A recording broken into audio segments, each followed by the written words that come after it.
الحمدللہ رب العالمین والصلاة والسلام علی سید الانبیاء والمرسلین وعلی آلہ وعترتہ واصحابہ اجمعین۔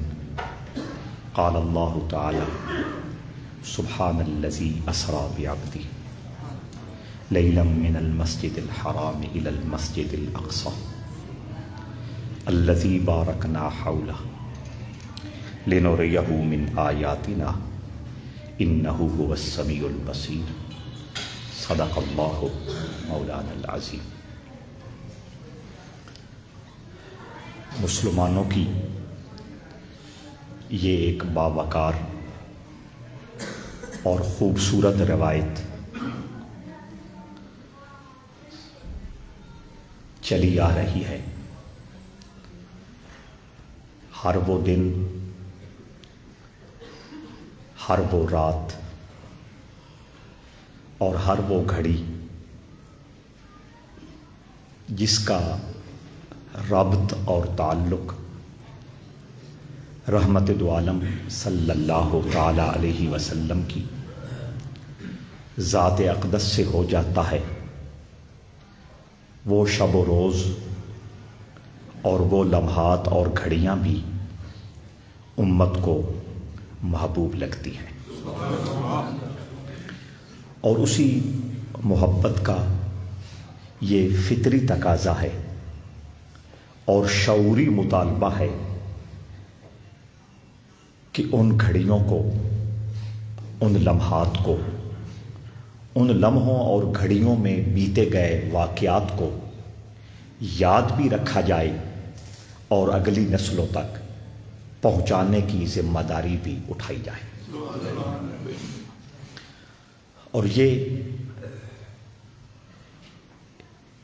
انسان کا اپنا ذاتی فارمولہ نہیں ہے، رب ذوالجلال نے اس خوبصورت رویے پر مہر ثبت فرما رکھی ہے۔ وَذَكِّرْهُمْ بِأَيَّامِ اللَّهِ۔ اللہ فرماتا ہے کہ وہ دن جن کو اللہ نے عظیم تر قرار دیا ہے، تم بھی ان کو یاد رکھو۔ اور قرآن مجید نے صرف یہ حکم نہیں دیا، اس کو مختلف مثالوں سے واضح بھی کیا ہے۔ اللہ کے نبی حضرت عیسیٰ علیہ السلام دنیا میں جلوہ گر ہوئے، پھر دنیا سے آسمانوں کی طرف سفر کیا، پھر واپسی ہوگی اور تبھی عمر گزار کر دنیا سے رخصت ہوں گے، اور پھر فطرتی اصول کے مطابق روز قیامت کو اٹھیں گے۔ اللہ رب العزت اس ساری تفصیل کو ان الفاظ میں بیان کر رہا ہے۔ والسلام علی یوم ولدت ویوم اموت ویوم ابعث حیا۔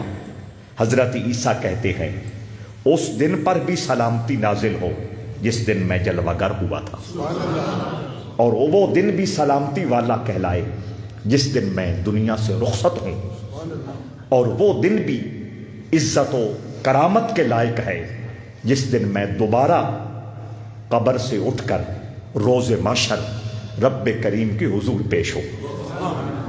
تو اگر حضرت عیسیٰ کی آمد، حضرت عیسیٰ کی رفت جانے اور حضرت عیسیٰ کی بعثت اٹھنے پر اللہ کی سلامتیوں کا نزول ہوتا ہے، تو سرور دو عالم صلی اللہ تعالی علیہ وآلہ وسلم کے ساتھ نسبت رکھنے والے لمحوں اور گھڑیوں کو میرے کریم رب نے کتنا تابناک بنایا ہوگا۔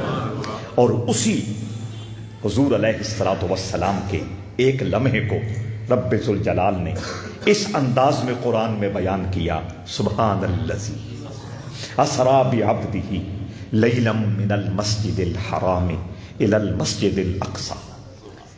ایک لمحہ تھا، بیت گیا، آیا، گزر گیا، لیکن اس لمحے میں حضور کو جو عزتیں ملی ہیں، حضور کو جو رفعتیں ملی ہیں، اور حضور کو جو تنتنا، دبدبا اور وقار ملا ہے، اس لمحے میں حضور علیہ الصلوۃ والسلام کو ساری کائنات سے بشمول انبیاء و رسل برتری ملی ہے۔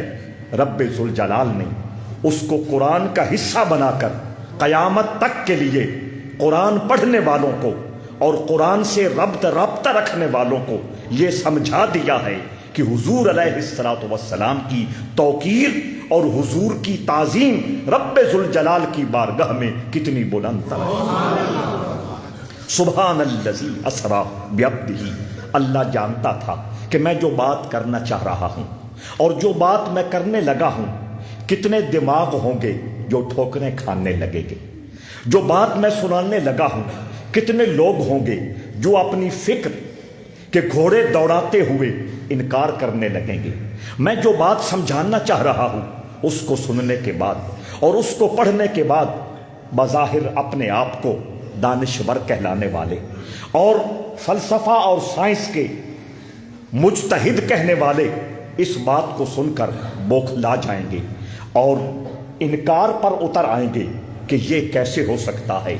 وہ باڈی، وہ جسم جس میں ثقل ہو، جس میں وزن ہو، جس میں بوجھ ہو، وہ بلندیوں سے اگر نیچے پھینکا جائے تو زمین پر تو اتر سکتا ہے، زمین سے اٹھ کر آسمانوں کی طرف کیسے جا سکتا؟ اگر پھینکا بھی جائے تو وہ ایک لمحے سے پہلے کشش ثقل کی وجہ سے واپس آنے پر فطرتی طور پر مجبور ہے۔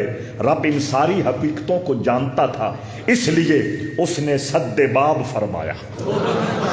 سد باب کا مطلب یہ ہوتا ہے کہ کوئی معاملہ پیش آنے والا ہو تو اس معاملے کو دیکھ کر، اس معاملے کو سمجھ کر کچھ لوگ رکاوٹیں پیدا کرنے والے ہوتے ہیں، کچھ لوگ بیریئر رکھنے والے ہوتے ہیں، کچھ لوگ تنقید اور اعتراض لے کر میدان عمل میں اترتے ہیں۔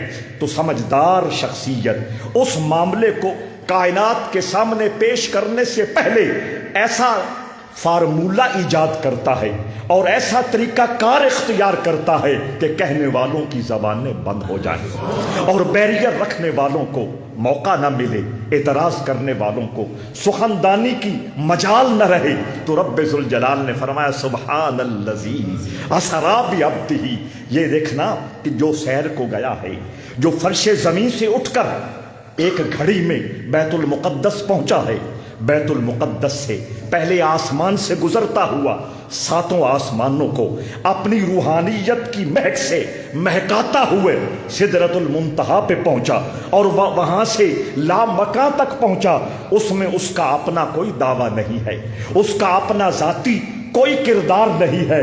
سبحان الذی، یہ اس ہستی کا کمال ہے، یہ اس ہستی کا اعجاز ہے، اور یہ اس ہستی کی قوت کا ایک ادنا سا انداز ہے جس نے بغیر نمونے کے آسمانوں کو بھی پیدا کر دیا ہے۔ بدیع السماوات والارض، یہ رب کی صفت ہے۔ بدیع وہ انجینئر ہوتا ہے، بدیع وہ معمار ہوتا ہے، بدیع وہ کام کرنے والا ہوتا ہے جو چیز بنا رہا ہے بنانے سے پہلے اس کے ذہن میں نہ کوئی ماڈل ہے، اس کی آنکھوں میں کوئی نقشہ نہیں ہے۔ ہم کوئی بھی عبارت کھڑی کرتے ہیں تو ہمارے سامنے ایک ماڈل ہوتا ہے، نمونہ ہوتا ہے، نقشہ ہوتا ہے۔ جدید دنیا میں تو اس حوالے سے دنیا بہت آگے چلی گئی ہے، لیکن رب ذوالجلال فرماتا ہے اللہ آسمانوں کو بھی پیدا کرنے والا ہے، اللہ زمینوں کو بھی پیدا کرنے والا ہے۔ زمینوں کو اس نے پانی کی تہ پہ بچھایا ہے اور آسمانوں کو اس نے بغیر دیواروں کے، بغیر ستونوں کے اور بغیر چھت کے، بظاہر کسی رکاوٹ کے اس نے پیدا کیا ہے۔ آسمان اور زمین بناتے ہوئے اس کے سامنے نہ کوئی نقشہ تھا، نہ کوئی ماڈل تھا، نہ کوئی نمونہ تھا، نہ کوئی ہیلپر تھے، نہ کوئی خام میٹیریل تھا. جو کچھ کیا ہے اس نے اپنی قدرت سے کیا ہے. تو جو آسمانوں کو بنا سکتا ہے، جو پانی کی تہ پر زمین کو بچھا سکتا ہے، جو زمین کی حرکت کو قابو کرنے کے لیے کیل کے طور پر پہاڑوں کو پیدا کر سکتا ہے، جو درختوں کا پیدا کرنے والا ہے، جو آبشاروں کا پیدا کرنے والا ہے، جو چشموں کا پیدا کرنے والا ہے، جو دریاؤں کا پیدا کرنے والا ہے، جو سمندروں کا پیدا کرنے والا ہے، جو ستاروں کو پیدا کرنے والا ہے، جو چاند کا خالق ہے، جو مہتاب کا مالک ہے، جو سورج کا خالق ہے، جو سیاروں کا مالک ہے، کروڑوں مخلوقات کو بلا شرکت غیرے جو پیدا کرنے والا ہے اور پیدا کرنے کے بعد ان کو زندگی دینے والا ہے، زندگی دینے کے بعد ان کی ضرورتوں کی کفالت کرنے والا ہے. جب وہ اتنی شان والا ہے، اتنی قوت والا ہے اور اتنے مرتبے والا ہے، تو اس کے لیے یہ کیسے ناممکن ہے کہ اپنے محبوب کو فرش زمین سے اٹھا کر سدرۃ المنتہا کراس کرتے ہوئے لامقام جلوگر فرما دے. سبحان الذی اسریٰ. کیونکہ اللہ دیکھ رہا تھا، اللہ سمجھ رہا تھا کہ لوگ اعتراض کریں گے اور لوگ اپنے عقل کے گھوڑے دوڑاتے ہوئے مختلف حوالوں سے اس معاملے کو اپنے عقل کے روح سے سمجھے اور سمجھانے کی کوشش کریں گے. حضرات ذی وقار، ہوا بھی یہی. جو نہ مانتے تھے انہوں نے تو اپنے انداز میں انکار کیا، اور نہ ماننے کی تاریخ نئی نہیں، پہلے دن سے جاری ہے. نہ ماننے کی تاریخ نئی نہیں، اول روز سے جاری ہے. صبح شب معراج کی صبح رسالت مآب صلی اللہ علیہ وآلہ وسلم نے جب یہ اعلان فرمایا کہ اللہ رب العزت نے اپنی قدرت سے اور اپنے بے پایا کرم سے مجھے یہ عزت اور مجھے یہ سرفرازی بخشی ہے کہ میں کائنات کی اور آفاق عالم کی سیر کر کے آیا ہوں. نہ ماننے والے اس وقت بھی موجود تھے. کچھ لوگ دوڑتے ہوئے ابو بکر کے کاشانے پہ پہنچے، ابو بکر کے گھر پہنچے، دستک دی. ابو بکر باہر آئے. سنا ہے تیرا دوست کیا کہہ رہا ہے؟ آج تک تو یہ کہتا تھا میرے پاس جبرائیل آتا ہے، آج تک تو یہ کہتا تھا آسمان سے میرے پاس وحی اترتی ہے. آج اس نے اور بڑی بات کہہ دی. وہ کہہ رہا ہے کہ میں یہاں سے بیت المقدس گیا، بیت المقدس سے آسمانوں کی سیر کی، پھر وہاں پہنچا. یہ کیسے ممکن ہے؟ تو نہ ماننے والے ابو بکر کے دروازے پہ جا کے اس کو چھیڑنے کی کوشش کرتے ہیں کہ تیرا دوست جس پر تو ایمان لانے والا ہے وہ یہ قول کر رہا ہے. حضرت ابو بکر نے کہا اگر رسالت مآب نے یہ بات کی ہے تو میں بغیر کسی دلیل کے، صرف دلیل کے نہیں، بغیر کسی شک کے ماننے کے لیے تیار ہوں. اور اسی لمحے رسالت مآب صلی اللہ علیہ وآلہ وسلم نے حضرت ابو بکر کو کہا یہ صدیق ہے. سچائیاں اور صداقتیں جس ہستی پہ ناز اور فخر کرتی ہیں وہ میرا ابو بکر ہے.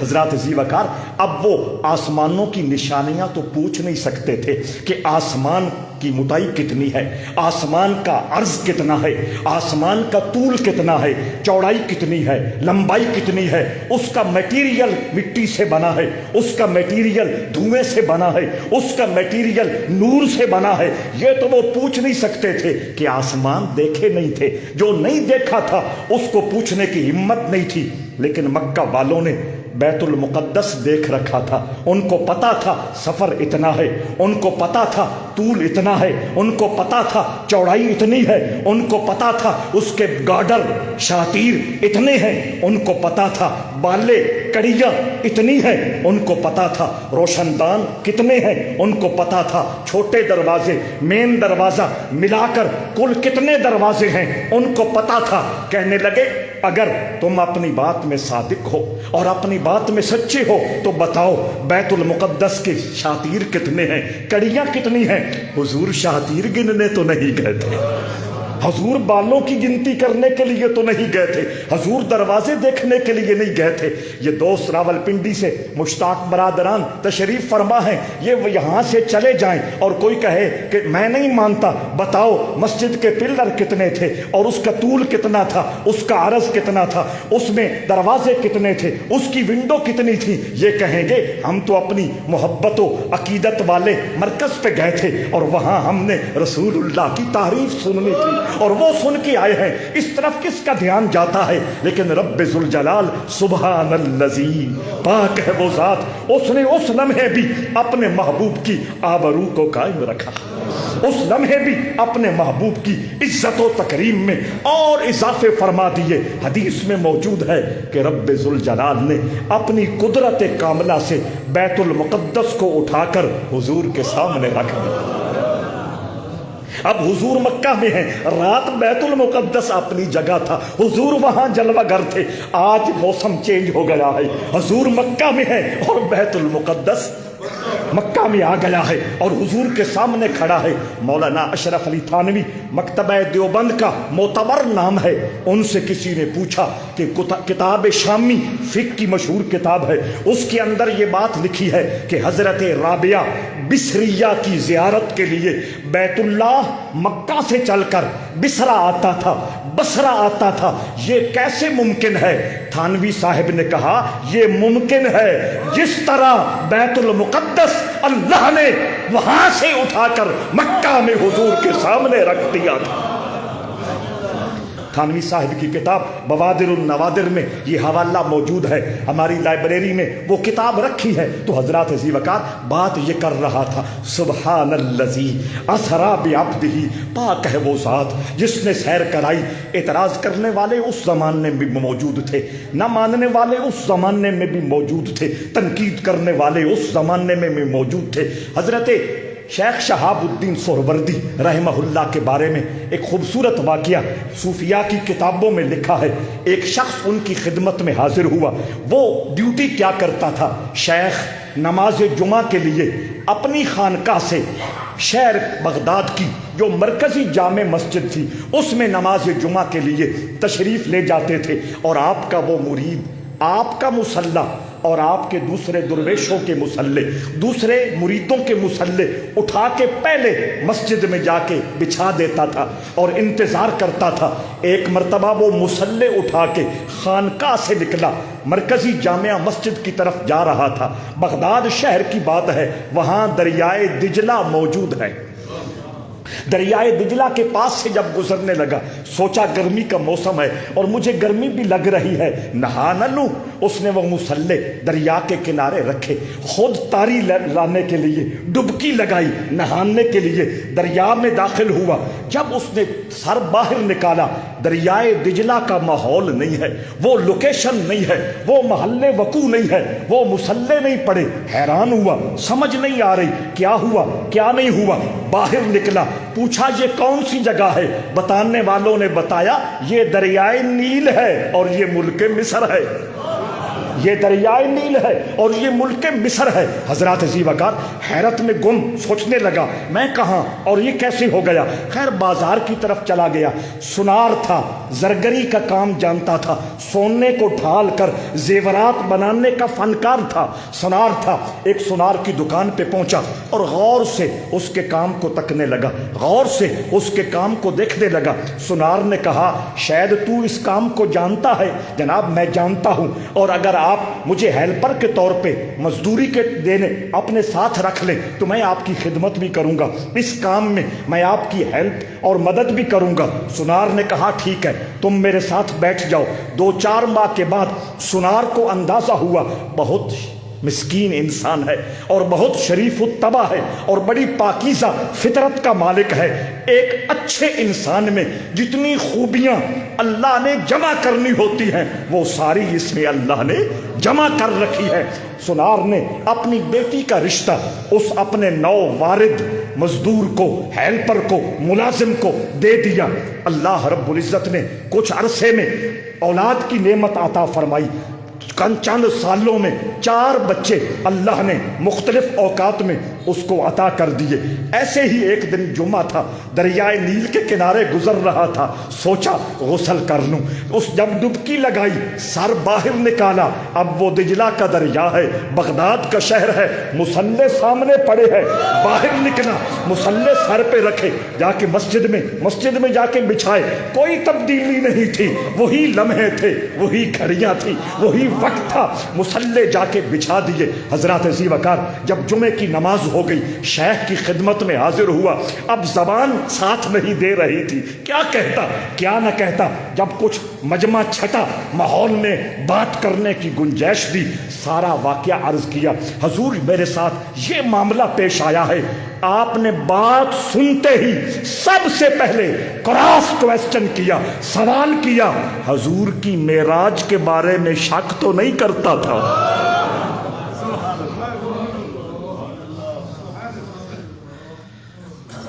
جن کے مرشد کامل ہوا کرتے ہیں، اللہ رب العزت اس طرح ان کی نسبت کو اور ان کے ایمان کی حفاظت کرتا ہے۔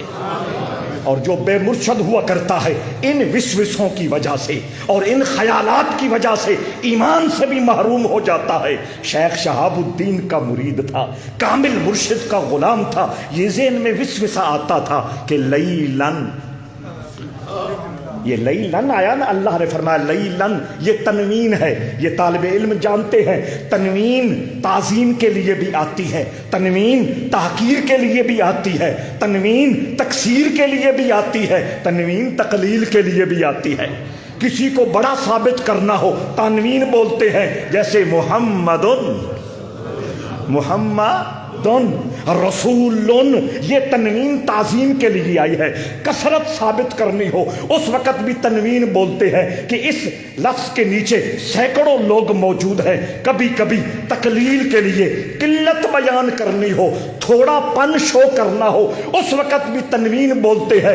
اسی لیے مفسرین نے کہا اصل جملہ یہ تھا، سبحان الذی اسری بعبدہ من اللیل، یہ من بازیہ ہے کہ رات کے تھوڑے سے حصے میں۔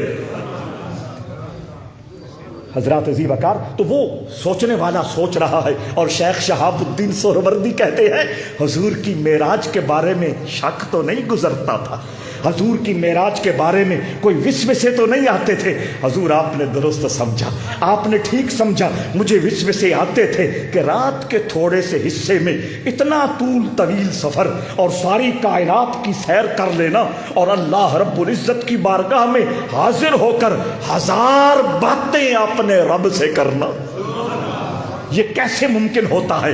شیخ شہاب الدین نے فرمایا مبارک ہو، اللہ نے میری نسبت کی وجہ سے تیرے ایمان کو محفوظ رکھ دیا اور تجھے مشاہدہ کرا لیا ہے، تجھے پریکٹیکل بتا دیا ہے کہ اگر حضور علیہ الصلوۃ والسلام کی مبارک زندگی کے 700 سال بعد اگر وقت رک سکتا ہے تو رحمت عالم کے لیے۔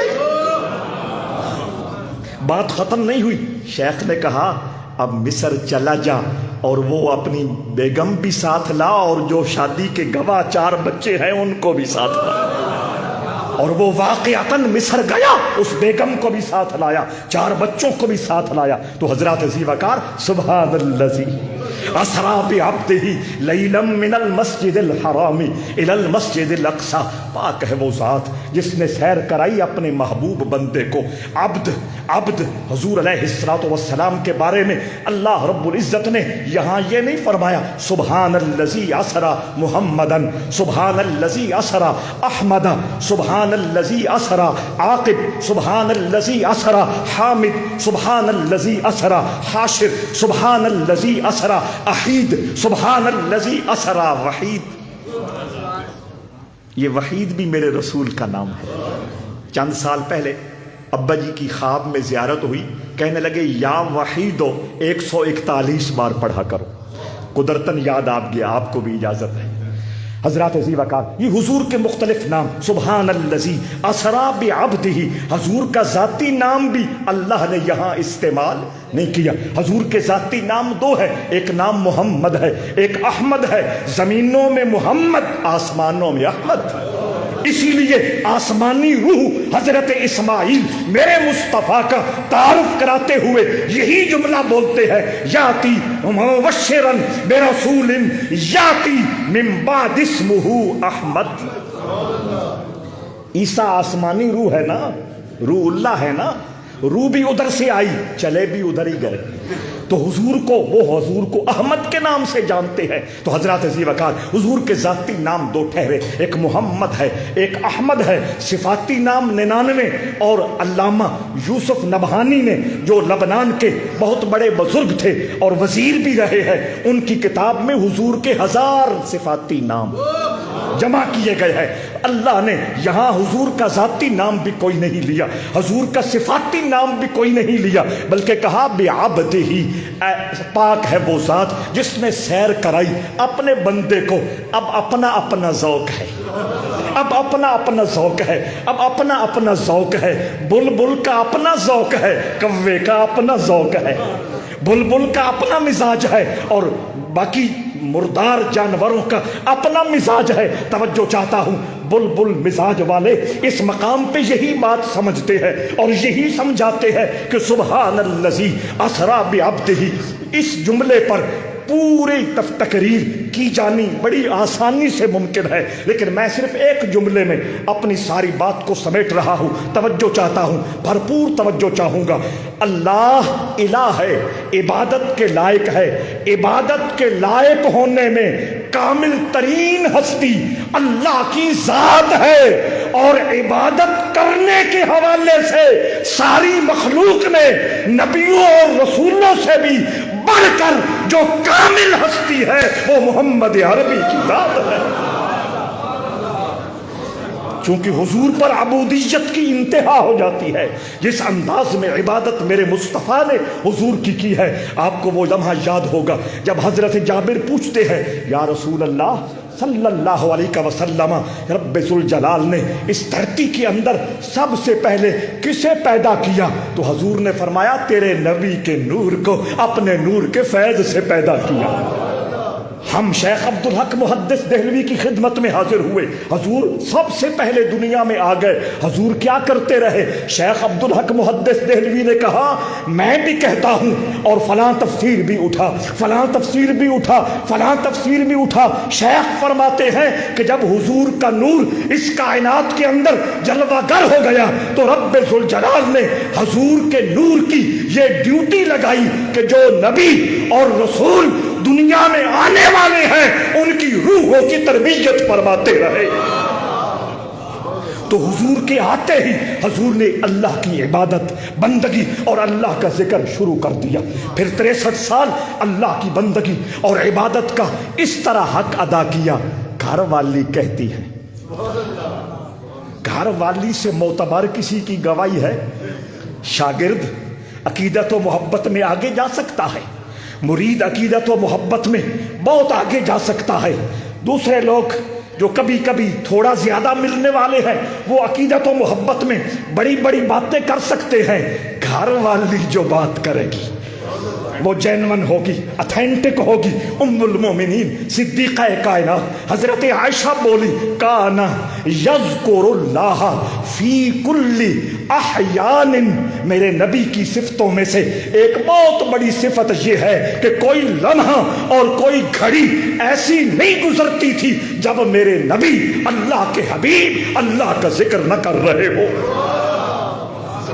سب سے پہلے آئے اللہ کی عبادت میں، اللہ کی یاد میں، اللہ کے ذکر میں مصروف ہو گئے۔ 63 سالہ زندگی کا ایک ایک لمحہ ذکر خدا اور عبادت خدا سے آئینہ دار ہے، اور جب دنیا سے چلے گئے اب بھی رکا نہیں، اب بھی ذکر و فکر رکا نہیں۔ میں حدیث سے ثابت کروں گا، توجہ چاہتا ہوں۔ میرے مصطفیٰ نے کہا، میرے پاس سوموار کے دن اور جمعرات کے دن تمہارے اعمال پیش ہوتے ہیں، اگر خدا نخواستہ کسی امتی کے عمل کمزور ہوں، کسی امتی کے اعمال میں کمزوری، خامی، کوتاہی غلطی اور گناہ کا عنصر موجود ہو، فرمایا میں بد دل نہیں ہوتا، ناراض نہیں ہوتا، مایوس نہیں ہوتا، اگنورڈ پرسن سمجھ کے اس کو پرے نہیں پھینکتا، فرمایا میں اس امتی کا وکیل اور سفارشی بن کر اپنے رب سے مغفرت مانگنا شروع کر دیتا۔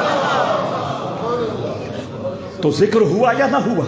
اللہ کا ذکر ہوا یا نہ ہوا؟ اور فرمایا جن امتیوں کے اچھے اعمال میری خدمت میں پہنچتے ہیں، نمازی ہیں، روزہ دار ہیں، تلاوت قرآن کرنے والے ہیں، درود کی کثرت کرنے والے ہیں، مختلف اذکار سے اپنی روح کو سرشاری دینے والے ہیں، حقوق اللہ کا خیال رکھنے والے ہیں، حقوق العباد کا خیال رکھنے والے ہیں، فرمایا ان کی باتیں سن کر حمدت اللہ، میں اپنے رب کی تعریف کرنا شروع کر دیتا ہوں۔ تو حضور سے زیادہ اللہ کی عبادت کسی نے نہیں کی، حضور سے زیادہ اللہ کا ذکر کسی نے نہیں کیا، حضور سے زیادہ اللہ کو راضی کس لیے نہیں کیا؟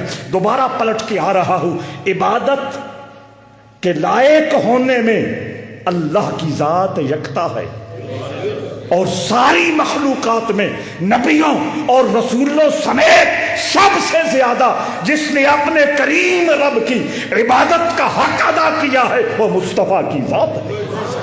اسی لیے شب معراج جب حضور علیہ الصلوۃ والسلام اور اللہ کی بارگاہ میں حضور کی حاضری ہوئی تو اللہ رب العزت نے پوچھا تھا بیما اشرفک یا محمد۔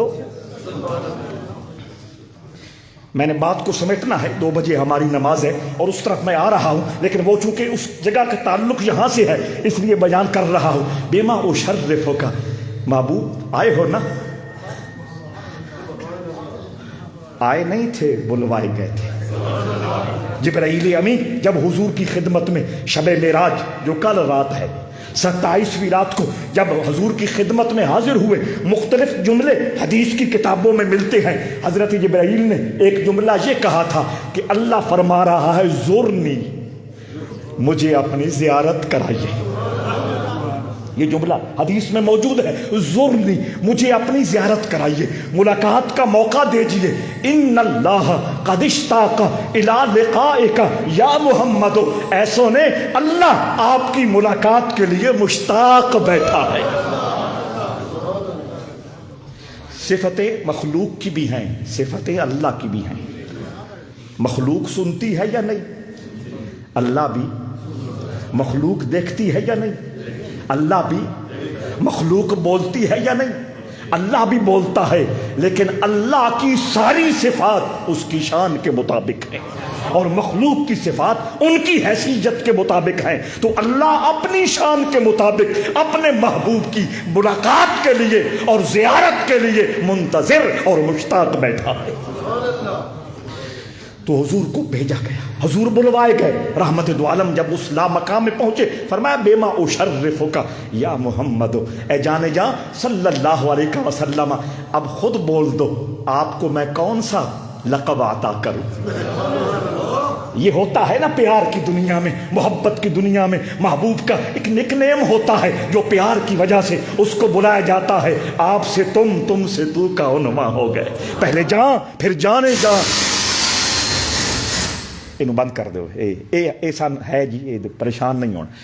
بیما اشرفک یا محمد، اللہ رب العزت نے اپنے محبوب کریم سے پوچھا اے جانے جا صلی اللہ علیہ وسلم، آج خود ہی بول دو میں کس نام سے آپ کو پکارا کروں۔ اس مقام پہ بڑے بڑے لرز جاتے ہیں، بڑے بڑے کانپ جاتے ہیں، اور بڑے بڑے پانی سے نکل بھی جاتے ہیں، لیکن رحمت دو عالم صلی اللہ تعالی علیہ وآلہ وسلم کے سینہ اقدس کو رب ذوالجلال نے جو قوت، جو مضبوطی، جو ثبات اور جو استقامت عطا فرمائی تھی، استقامت خود اس پہ فخر کرتی ہے۔ وہ لمحہ آپ کو یاد ہوگا مکہ کے ماحول میں، ابھی تو نبوت و رسالت کا ابتدائی سلسلہ ہے، توجہ چاہتا ہوں، جناب ابو طالب کے پاس قریش مکہ آئے کہ بھتیجے کو سمجھا لو، وہ ہمارے جھوٹے خداؤں کو جھوٹا کہنا شروع کر دے، چھوڑ دے، وہ یہ نہ کہے کہ اللہ ہے، ہم اس پہ اختلاف نہیں کرتے، بس وہ یہ کہے، توجہ، بس وہ یہ کہنا شروع کر دے کہ جو جھوٹے خدا ہیں میں ان کو جھوٹا نہیں کہتا، اس کے ریوارڈ میں، اس کے بدلے میں اگر وہ عرب کی کسی خوبصورت ترین شہزادی سے نکاح کرنا چاہتا ہے، ہم اس کا بھی انتظام کریں گے۔ اگر عرب کی ساری دولت حاصل کرنا چاہتا ہے، ہم اس کا بھی ارینج کریں گے۔ اگر عرب کی حکومت چاہتا ہے، ہم اس کو بھی پیش کرنے کے لیے تیار ہیں۔ صرف یہ ہے ہمارے جھوٹے خداؤں کو جھوٹا کہنا چھوڑ دے۔ جناب ابو طالب حضور کے پاس آئے، کہنے لگے فلاں بھی آیا،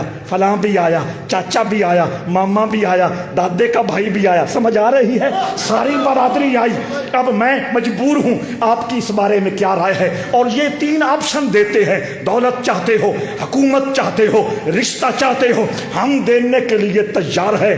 استقامت کا امتحان ان گھڑیوں میں ہوتا ہے۔ ان الذین قالوا ربنا اللہ ثم استقاموا تتنزل علیہم الملائکۃ الا تخافوا ولا تحزنوا وابشروا بالجنہ التی کنتم توعدون۔ یہ آیت براہ راست میرے مصطفیٰ کے بارے نہیں، مصطفیٰ کے غلاموں کے بارے میں آئی ہے۔ توجہ چاہتا ہوں، غلاموں کی شان سنو، پھر آقا کی شان سمجھنا آسان ہو جائے گی۔ اللہ فرماتا ہے میرے مصطفیٰ کے کچھ غلام ایسے ہیں، جب وہ یہ کہتے ہیں نا کہ ہمارا رب اللہ ہے، ہمارا رب، ہمارا رب، ہمارا رب، ہمارا رب اللہ ہے، پھر ڈٹ جاتے ہیں۔ ثم استقاموا، پھر اس نعرہ مستانہ پہ ڈٹ جاتے ہیں۔ سورج کی رفتار بدل جائے، چاند کی تمازت بدل جائے، سیاروں کی گردش بدل جائے، لیل و نہار کا نظام تبدیل ہو جائے، وہ اپنے کہے ہوئے سے واپس نہیں آتے۔ ہم استقاموا، ڈٹ جاتے ہیں۔ فرمایا پھر وہ خالی نہیں رہتے، تتنزل علیہم الملائکہ، نوری فرشتے ان کی زیارتوں کے لیے زمین پر آتے ہیں۔ اللہ تخافوا ولا تحزنوا، اور وہ فرشتے کہتے ہیں ہم آئے نہیں، ہم بھیجے گئے ہیں۔ اور بھیجنے والا کہہ رہا ہے تمہیں ڈرنے کی ضرورت بھی نہیں ہے، تمہیں دکھی ہونے کی ضرورت بھی نہیں ہے، اور سنو ہم جنت کی بشارت بھی ٹرے میں رکھ کر دے رہے ہیں، جس کا اللہ نے تم سے وعدہ کیا ہے۔ اللہ کے نام پر ڈٹنے سے اگر رسول اللہ کے غلام اس درجے پہ پہنچ جاتے ہیں تو آقا کا مقام کیا ہوگا؟ دولت چاہیے وہ دیتے ہیں، حکومت چاہیے وہ دیتے ہیں، رشتہ چاہتے ہو وہ دیتے ہیں۔ اس وقت میرے مصطفیٰ نے استقامت کی تصویر بن کے کہا تھا چچا انہیں کہہ دو یہ تو دنیاوی مادی نعمتیں ہیں، اگر تم میرے ایک ہاتھ میں سورج لا کے رکھ دو اور ایک ہاتھ میں چاند لا کے رکھ دو، اگر ایک ہاتھ میں سورج رکھ دو، ایک ہاتھ میں چاند رکھ دو، ثم استقاموا، میں جو نعرہ محبت لگا رہا ہوں اور جو نعرہ مستانہ بلند کر رہا ہوں اس سے میں پیچھے ہٹنے والا نہیں۔ یہ طالب علم بیٹھے ہیں، یہ فیوچر کے علماء ہیں، انہوں نے اس دین حق کی مستقبل کے اندر معاشرے میں خدمات پیش کرنی ہے۔ ان کے لیے سب سے بڑا یہ سبق ہے کہ کائنات کا نظام کہیں سے کہیں چلا جائے، ہم نے اللہ کی عظمت، رسول اللہ کی محبت اور دین حق کی حرمت کے سامنے کوئی کمپرومائز نہیں کرنا۔ ان الذین قالوا ربنا اللہ ثم استقاموا تتنزل علیہم الملائکہ۔ تو حضرات ذی وقار بما اشرفک یا محمد، بڑے بڑے لفظ جاتے ہیں، بڑے بڑے کانپ جاتے ہیں اور بڑے بڑے اپنی اوقات بھول بیٹھتے ہیں، لیکن مصطفیٰ کریم استقامت کی وہ تصویر بنے۔ اللہ نے فرمایا بتاؤ تمہیں کیا نام دوں، تمہیں کون سا لقب عطا کروں جو تیرے میرے درمیان ایک محبت کا خاموش میسج ہو اور پیغام ہو۔ اللہ اکبر، مصطفیٰ کریم نے ادب، احترام، عجز اور نیاز مندی کا پیکر بن کر، آنکھیں جھکا کر، ہاتھ جوڑ کر عرض کی بے نسبتی الیک بالعبودیت، تیری بارگاہ میں عبودیت سے بڑا میرے لیے کوئی عہدہ اور مقام ہے ہی نہیں۔ تیرے سامنے عابد بن کے ہی رہنا میری ساری کامیابیوں کی کنجی ہے اور میری ساری عزتوں کا سامان ہے۔ بنسبتی الیک بالعبودیت، اس لیے رب ذوالجلال نے اس محبت بھرے جملے کو یہاں یاد کراتے ہوئے فرمایا سبحان الذی اسریٰ بعبدہ لیلا من المسجد الحرام الی المسجد الاقصی، پاک ہے وہ ذات جس نے سیر کرائی اپنے محبوب کا۔ یہاں بڑی تفصیلی بات ہو سکتی ہے کہ یہ عبد جس کا معنی بندہ ہے، قرآن نے عبد کے کتنے معنی بیان کیے ہیں، بندے کتنے قسم کے ہوتے ہیں، لائق بندے، نالائق بندے، مسلمان بندے، اللہ کے منکر بندے، پوری تفصیل وافر مقدار میں قرآن میں موجود ہے۔ لیکن میں یار زندہ صحبت باقی کسی اور وقت پہ اس کے اٹھا کو رکھتا ہوں، صرف اشارہ کر دیا۔ سبحان الذی اسری بعبدہ، پاک ہے وہ ذات جس نے سیر کرائی اپنے بندے کو۔ ہاں، اقبال کی روح یہاں ضرور آ جاتی ہے، اور وہ بڑی محبت کے ساتھ کان میں یہ کہہ رہی ہے کہ ایک بات میں نے بھی کی تھی، وہ بھی ان کو سنا دے۔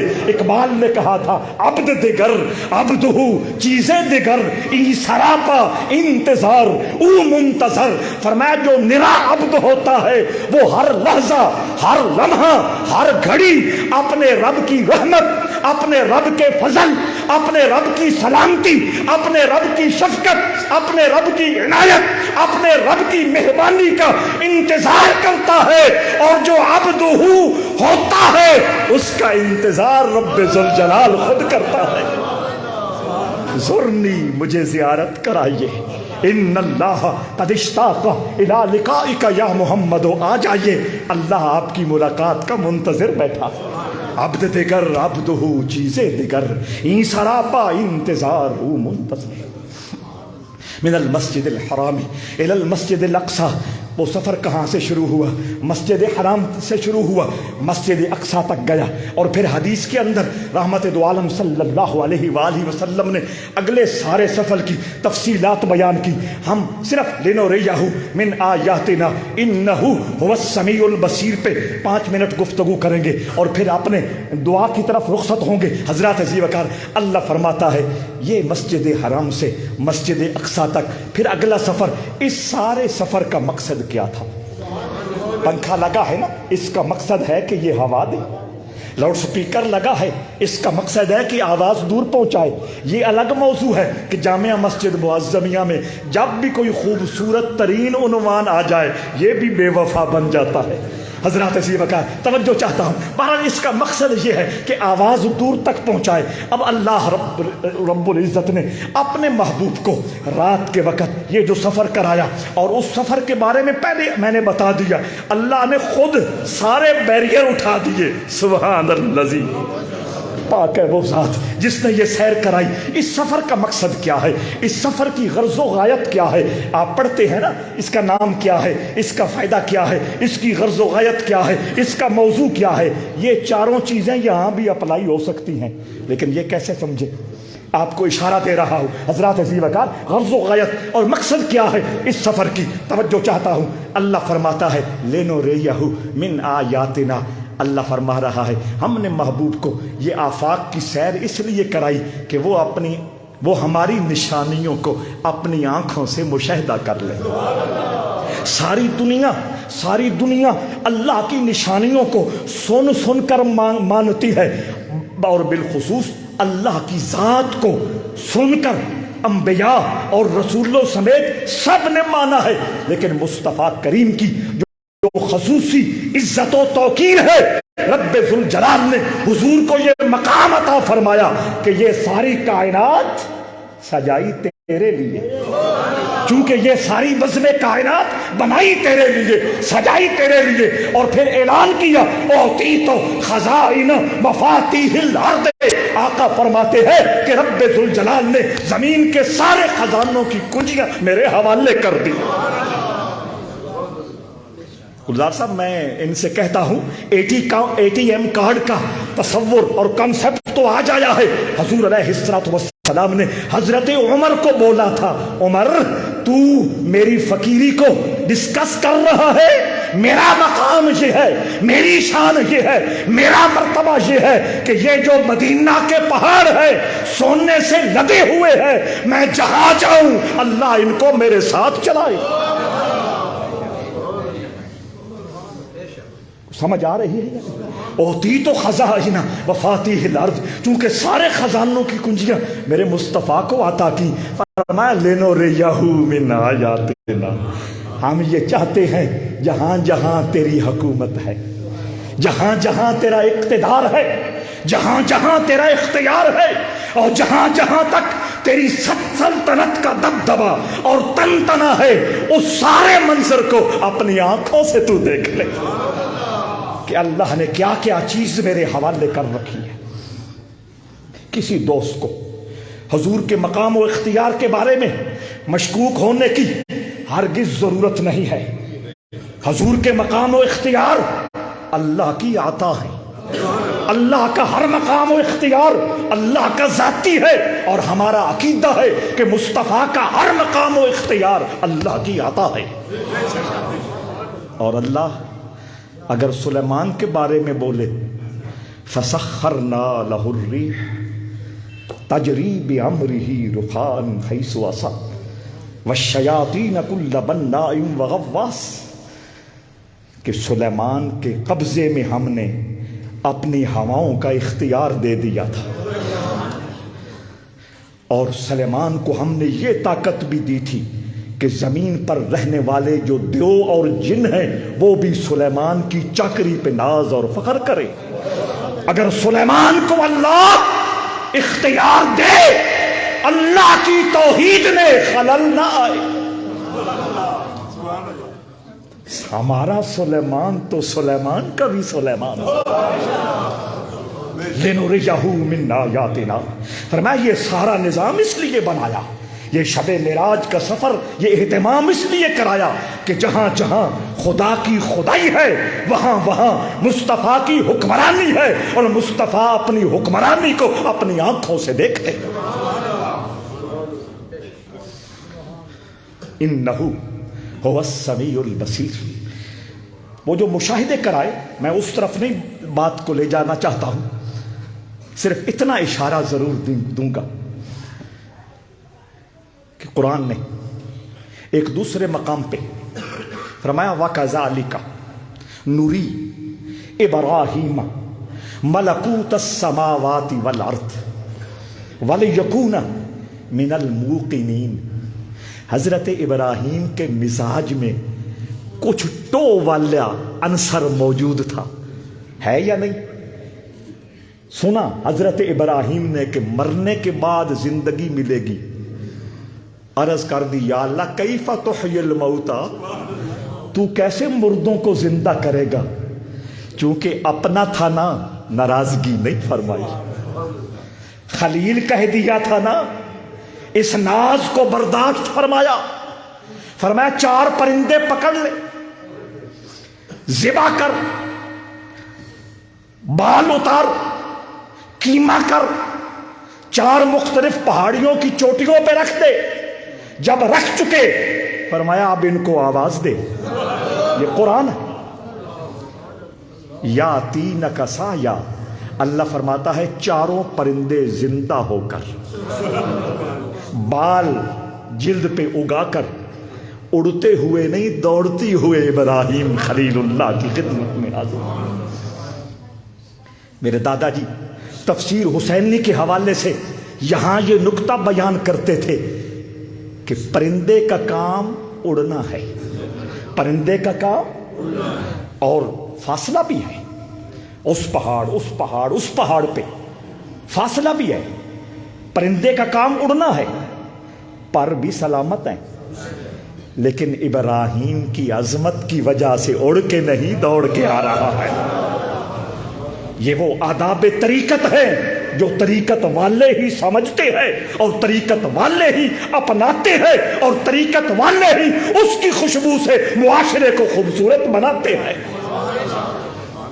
تو خیر میں عرض کر رہا تھا ان کے مزاج میں تھا کچھ رب سے سوال کرنا، تو وہ اللہ سے سوال کرتے، اللہ ان کے ناز برداری فرماتا، ان سے پیار اور محبت کی وجہ سے ان کے سوالوں کا محبت سے جواب دیتا۔ حضرت ابراہیم علیہ السلام چونکہ مختلف حوالوں سے شک کرتے تھے، شک نہیں تھا، بس جس وقت وہ حضرت ابراہیم نے کہا کیف نحیی الموتا، مردوں کو زندہ کیسے کرے گا، اللہ نے پہلے سوال کیا تمہیں یقین نہیں؟ کہا لیکن لیطمئن قلبی، مالک تیری ہر بات، تیرے ہر کام، تیری ہر ادا، تیرے ہر فیصلے پر یقین ہی تو تھا کہ اپنی چھری سے، اپنے ہاتھ سے خواب بھی تھا نا. یقین کی بات نہیں ہے. لیطمئن قلبی، ذرا اپنے دل کے سودے کو مضبوط کرنا چاہتا ہوں. تو یہ جو ان کی ایک کیفیت تھی، اللہ نے اس کی ناز برداری کرتے ہوئے فرمایا وَكَذَلِكَ نُرِي إِبْرَاهِيمَ مَلَكُوتَ السَّمَاوَاتِ وَالْأَرْضِ، آسمانوں اور زمینوں میں اللہ کی جتنی نشانیاں ہیں ہم نے ابراہیم کو دکھلا دی. ابراہیم کو دکھلا دی. کیوں دکھلائی؟ لِيَكُونَ مِنَ الْمُوقِنِينَ، تاکہ وہ یقین کرنے والوں میں شامل ہو جائے. حضرت ابراہیم کو آسمانوں کی نشانیاں دکھلائی، زمینوں کی نشانیاں دکھائی، لیکن جب حبیب کا معاملہ آیا لامکہ کی نشانیاں دکھلا دی. یہ بات سمجھا دی. فرمایا انہو هو السمیع البصیر. اس کا ایک معنی ہے اللہ سن رہا ہے، اللہ دیکھ رہا ہے. کس کی سن رہا ہے؟ محبوب کی سن رہا ہے. عرض کرتے ہیں یا اللہ، ابراہیم کو تو نے خلیل بنایا، موسیٰ کو تو نے کلیم بنایا، عیسیٰ کو تو نے، حدیث کے مطابق میں مفہوم عرض کر رہا ہوں، انجیل کتاب کی برکت سے یہ طاقت دی کہ وہ اندھوں کو بینائی، وہ بہروں کو شنوائی، اور وہ گونگوں کو گویائی، اور مردوں کو زندگی دیتا تھا. ابراہیم کو خلیل، موسیٰ کو کلیم، عیسیٰ کو یہ طاقت، یہ اختیار. سلیمان کو وہ حکومت دی جس میں اس کا کوئی شریک نہیں. قرآن بولا ملکن لا ینبغی، اللہ فرماتا ہے حضرت سلیمان کو وہ ملک اور وہ حکومت دی جس کے بعد اور کسی کو وہ اختیار نہیں دیا. کسی کو ہوائیں دی، بعد میں کسی کے جن قابو کرائے نہیں. یا اللہ، اس کو خلیل، اس کو کلیم، اس کو زندگی دینے والا، اس کو اتنی بڑی حکومت، اور مالک مجھے. اس وقت مصطفیٰ کلیم ہے اور اللہ سمیع ہے، سن رہا ہے، اور ادھر مصطفیٰ کو دیکھ رہا ہے. یہ حضور عرض کرتے ہیں یہ سب کچھ تو نے کیا، اور یا رب ذوالجلال میرے ساتھ تو نے کیا مہربانی فرمائی. رب ذوالجلال نے اس موقع پہ فرمایا، توجہ چاہتا ہوں، پہلا جملہ رب ذوالجلال نے فرمایا تجھے قرآن کے اندر موجود سورہ فاتحہ عطا کی. یہ آپ نے تحفہ لے کے جانا ہے شب معراج کا. سورہ فاتحہ سے محبت بڑھائیں، سورہ فاتحہ سے اپنا تعلق مضبوط کریں، سورۃ فاتحہ کا ورد اپنائیں. سب سے بہترین طریقہ مشائخ چشت کے نزدیک سورۃ فاتحہ کا یہ ہے، فجر کے بعد 21، زور کے بعد 22، عصر کے بعد 23، مغرب کے بعد 24، اور عشاء کے بعد 10 مرتبہ. یہ 100 مرتبہ ہو جائے گا. جو بندہ مومن اس ترتیب کے ساتھ، پابندی کے ساتھ سورۃ فاتحہ کا ورد کرتا ہے، اللہ دنیا، قبر اور آخرت کی ساری ضرورتوں کا اس کا وکیل اور کفیل بن جاتا ہے. محبوب تو پوچھ رہا ہے کہ مجھے کیا دیا؟ تجھے سورہ فاتحہ عطا کی، اور تجھے سورہ بقرہ کی آخری آیتیں عطا کی. اور تیسرا جملہ سنیے، اللہ فرماتا ہے میں نے تجھے تورات کتاب میں حبیب الرحمن لقب عطا کیا، جس کی وجہ سے اب آپ کو یاد آ گیا ہوگا، صحابہ مسجد میں بیٹھے ہیں، آدم صفی ہے، نوح نجی ہے، موسیٰ کلیم ہے، عیسیٰ روح اللہ ہے. ہمارا نبی کون سا لقب لے کے آیا ہے؟ حضور جلوہ گر ہو گئے. پوچھا کیوں بیٹھے ہو؟ حضور یہ ایجنڈا ہے، یہ مشن لے کے بیٹھے ہیں. حضور نے فرمایا الا وانا حبیب اللہ، میں اللہ کا حبیب ہوں. کیونکہ معراج مکہ میں اور یہ صحابہ کا جلسہ مدینہ میں. فرمایا تورات کے اندر میں نے تیرا لقب ڈکلیئر جو کیا ہے وہ حبیب الرحمن. سورۃ فاتحہ بھی عطا کی اور سورہ بقرہ کی آخری آیتیں بھی عطا کی اور تجھے حبیب الرحمان. ایک حضور کا مقام، دوسرا امت کے لیے رحمت کا سامان. ایسا ہی ہے نا. اس وقت حضور بات کر رہے ہیں اور میرا رب سمیع ہے، سن رہا ہے. اب اگلا مرحلہ آیا، رب بصیر بھی ہے، رب کلیم بھی ہے، دیکھ بھی رہا ہے محبوب کو اور اپنے محبوب سے بات بھی کر رہا ہے، کلام بھی کر رہا ہے. رب بصیر بھی ہے اور رب کلیم بھی ہے. رب ذوالجلال نے محبوب دو عالم صلی اللہ تعالی علیہ وآلہ وسلم جب سدرۃ المنتہا سے جبرائیل نے سنگ چھوڑا تھا، حضور علیہ الصلوۃ والسلام کی طبیعت پر ایک خوف سا، بوجھ سا کہ پتہ نہیں کہاں اور کیسے میرا وقت گزرے گا. حضور کے کانوں میں رس گھولتی ہوئی یہ آواز آئی، قف یا محمد ان ربک یصلی، رک جاؤ آپ کا رب، سونا رک جاؤ آپ کا رب آپ پہ یصلی. یصلی اس کا معنی نماز پڑھنا، اس کا معنی درود پڑھنا، اس کا معنی نماز پڑھنا، اس کا معنی درود پڑھنا. اور حیرت کی بات یہ تھی، یہ آواز ابو بکر کی تھی، یہ آواز ابو بکر کی تھی. اب اللہ سمیع ہے، اللہ سن رہا ہے. مصطفیٰ بولنا چاہ رہے ہیں، مصطفیٰ بولتے ہیں، یا اللہ میں حیرت میں ہوں، اس لامقام ابو بکر کہاں، اور اس مقام پر تیرا نماز پڑھنا کیسے؟ نمازیں تو مخلوق پڑھتی ہے، اللہ نماز. حضرات ذی وقار اب حضور بول رہے ہیں، دیدار کر رہے ہیں، اللہ سمیع ہے، اللہ سن رہا ہے. یا اللہ ابو بکر کہاں اور تیرا نماز پڑھنا کیسے؟ اس وقت رب ذوالجلال نے کہا، میں جانتا ہوں ہر بوجھ ماحول میں، ہر دکھی ماحول میں تیری روح کو اگر چین، سکون اور سکھ ملتا ہے تو وہ ابو بکر کی آواز سے ملتا ہے. اللہ نے یہ لنک قبر میں بھی قائم رکھا ہے. چونکہ تیری طبیعت پہ بوجھ آیا تھا، ہم نے ابو بکر کی آواز کے ایک فرشتے کی ڈیوٹی لگا دی جو ابو بکر کی ساؤنڈ میں، آواز میں بول رہا تھا. اور یصلی کا مطلب نماز پڑھنا نہیں، محبوب میں تیری ذات پر رحمتیں بھیج رہا تھا. اب اللہ بول رہا ہے، دیکھ رہا ہے، مصطفیٰ سن رہے ہیں. اس کے بعد رب ذوالجلال نے حضور کے دونوں کندھوں کے درمیان اپنا مبارک ہاتھ رکھا. حضرات ذی وقار حضرت انس سے بھی یہ حدیث مروی ہے، حضرت معاذ بن جبل سے بھی یہ حدیث روایت کی گئی ہے.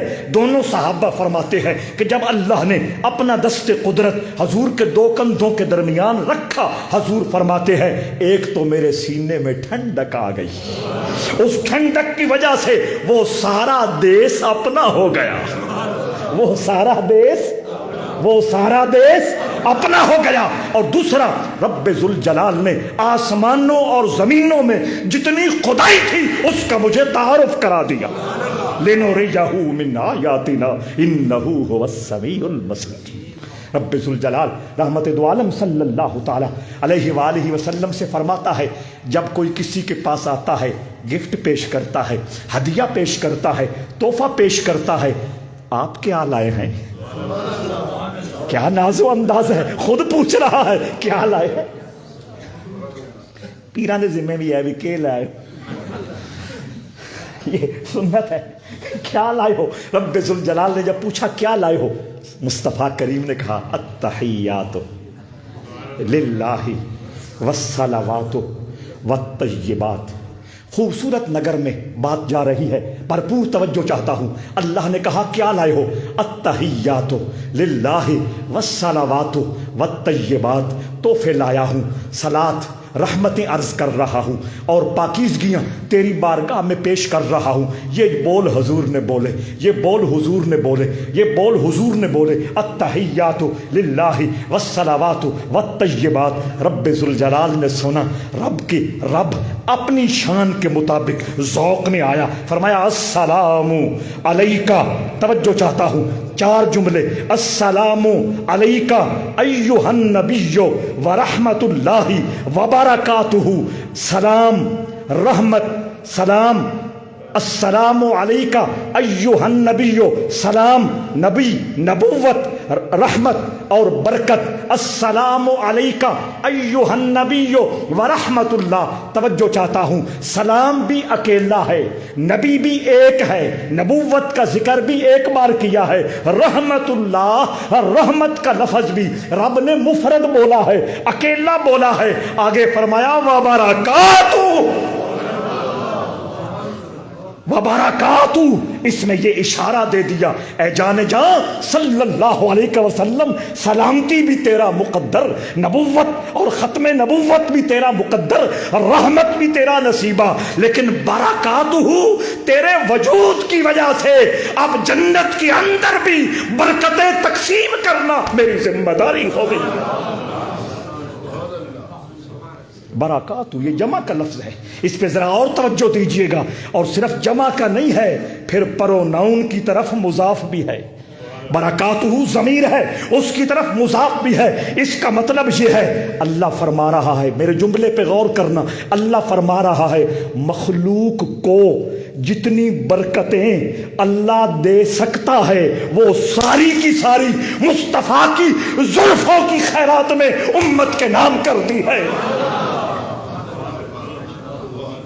وبرکاتہ، ہو جس وقت یہ رسول کریم اور اللہ سمیع بصیر تھے، اللہ دیکھ رہا تھا، حضور زیارت کر رہے تھے، حضور بول رہے تھے، اللہ سن رہا تھا، اللہ بول رہا تھا، حضور سن رہے تھے۔ جب یہ مکالمہ ہوا، التحیات للہ والصلوات والطیبات، آگے السلام علیک ایھا النبی ورحمت اللہ وبرکاتہ، جب مصطفیٰ کریم نے دیکھا اللہ کی رحمت آخری جوش پہ جا رہی ہے، عرض کی السلام علینا وعلی عباد اللہ الصالحین، اے اللہ صرف میری امت کے نیکوکاروں کو نہیں، گناہ گاروں کو بھی تیری سلامتی چاہیے۔ یہ لگن، یہ بے قراری، یہ طلب امت کی جب فرشتوں نے سنی، وہ بولے اشہد ان لا الہ الا اللہ واشہد ان محمدن عبدہ ورسولہ۔ فرمایا جا رہا ہے نا واپس، یا اللہ جا رہا ہوں، یہ تحفہ ساتھ لیتا جا، تیرے امتی نماز میں بیٹھ کر یہ تحفہ بولیں گے، واقعہ معراج بھی یاد کریں گے، تیری رحمت کو سلام بھی کریں گے۔ ایصال ثواب۔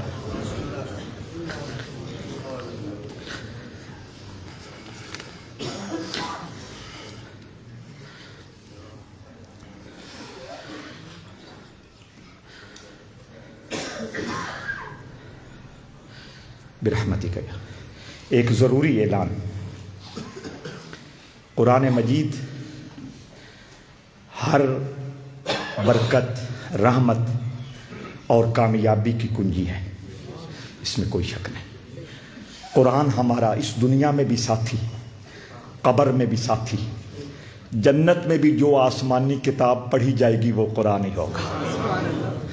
اور قرآن کو پڑھنے کے ساتھ ساتھ قرآن کو سمجھنے کی کتنی ضرورت ہے، اس پہ خود قرآن نے 20 آیتیں بطور گواہ اتاری ہیں۔ افلا یتدبرون القرآن ام علی قلوب اقفالها، اللہ جھڑکی کے انداز میں کہتا ہے لوگوں کے دلوں پہ تالے پڑ گئے ہیں، وہ قرآن سمجھتے نہیں ہیں۔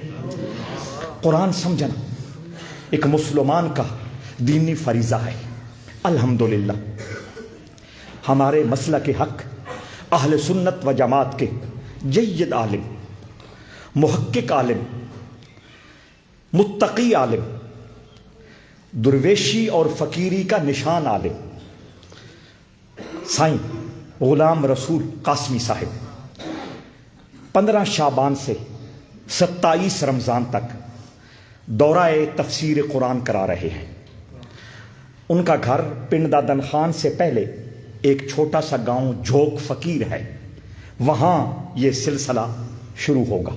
ہر روز 3 پاؤ قرآن پاک کا ترجمہ، آیت کیوں نازل ہوئی، شان نزول، اور ان 3 پاؤ کے اندر اللہ نے کیا کیا احکام نازل فرمائے تفصیل کے ساتھ بیان کریں گے۔